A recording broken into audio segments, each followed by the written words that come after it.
السلام عليكم ورحمة الله وبركاته. ازيكم عاملين ايه؟ يا رب تكونوا كويسين. معاكم آلاء عرفة، ودي قناتي قناة حريات بشارك فيها معاكم كل ما يخص البيت والأسرة والمجتمع. النهاردة هكلمك عن حاجة بتحصل كتير في حياتنا اليومية، ممكن بنكون مش واخدين بالنا منها، زي مثلا طلوع السلم والنزول منه. كتير مننا بيعدي على المواقف دي من غير ما ياخد باله منها، ما يعرفش ان طلوع السلم ونزول السلم ده بيبقى ليه كمان شوية حكاية المفروض نلتزم بيها. هي طبعا معروفة لدى الكل، بس يعني هو أكتر مكان بيحصل فيه مواقف محرجة. فتخيلي معايا كده وانتي طالعة مثلا تلاقي حد نازل قصادك، فتروحي يمين يروح معاكي يمين، تروحي شمال يروح معاكي شمال، فبتبقي بعد ما تعدي من الموقف نفسه تلاقي ايه اللي حصل ده، تلاقي نفسك تحكي. ف ويعني وكتير من المواقف دي بتمر علينا يعني، وبتبقى محرجة جدا. فانا جاي اقول لك النهارده شويه حاجات او الاتيكيت بتاع طلوع السلم ونزول السلم، علشان نتفادى الوقوع في المواقف المحرجه اللي زي كده.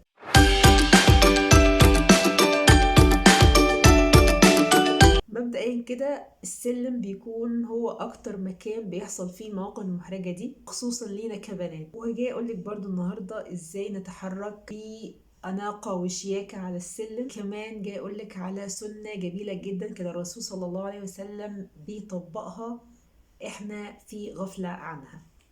طيب أول حاجة وانتي طالعة السلم، أهم حاجة تراعي إن ظهرك يكون مستقيم، ما تميليش لقدام ولا تكوني رامية نفسك على ورا قوي، يعني لا، افردي ظهرك وانتي طالعة السلم. كونوا رجليكي طبعا ممدودين، وتمشي بخطوة طبيعية ومريحة وانتي طالعة على السلم. وطبعا نمشي في خط مستقيم، ما ينفعش نميل يمين ولا نميل شمال.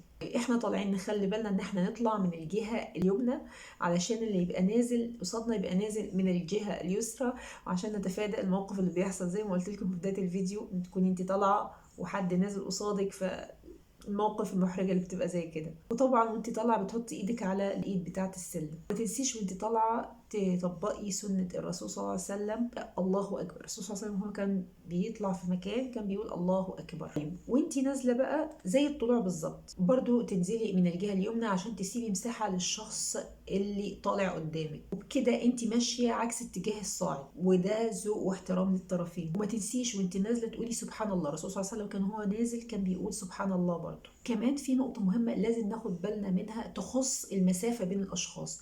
وانتي طالعة على السلم راعي جدا ان يكون في مسافة بينك وبين اللي قدامك يعني، وخصوصا لو كان في راجل يفضل جدا انك تسيبي مسافة كافية بينك وبين الشخص اللي قدامك، لان المسافة دي بتدي خصوصية وبتمنع الاحراج بين الطرفين، وبتخلي الحركة على السلم اكتر امان وراحة. ده يعتبر من الاتيكيت واحترام الخصوصية، وكمان بيمنع اي احتكاك على السلم او تداخل حركي. ختاما بقى، لو ركزتي في كل النقاط اللي انا قلت لها، اكيد باذن الله نتفادى كل المواقف المحرجة اللي بتحصل لنا على السلم، وحركاتنا على السلم هتكون اشيك وارقى من طلوعنا العادي. يعني في نهاية الفيديو ما تنسيش تعملي لايك وسبسكرايب للفيديو لو عجبك، وتشيريه لعله يوصل لأكتر من بنت.